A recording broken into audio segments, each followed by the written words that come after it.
मित्रांनो, API make मोटरमध्ये आपलं स्वागत आहे। आणि आज आपल्याकडे युवान हुंडाईची युवान आलेली आहे आणि रनिंगमध्ये बेल्ट तुटलेला आहे त्याचा। कस्टमरने बेल्ट बदललाच नाही अजूनपर्यंत, जवळजवळ 10 वर्ष होऊन गेले। तर चला तर मग आता बघू, त्या चेक करू बेल्ट लावून ते। चला तर मग,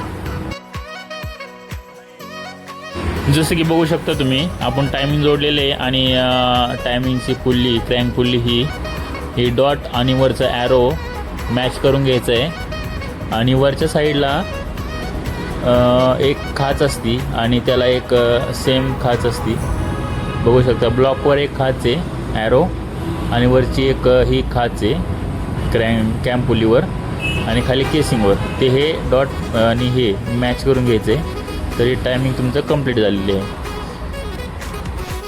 हुंडाई युवानचे टायमिंग शेड्यूल आहे 70 ते 1 लाख किलोमीटर आणि 5 ते 7 वर्षाच्या आतमध्ये हे टायमिंग बेल्ट बदलला पाहिजे, नाहीतर मग बघू शकता याच्यामुळे टायमिंग बेल्ट तुटल्यामुळे इंजिनचे काम पण निघू शकते, वॉल बेंड होऊ शकतं, पिस्टनला इम्पॅक्ट पडू शकतो।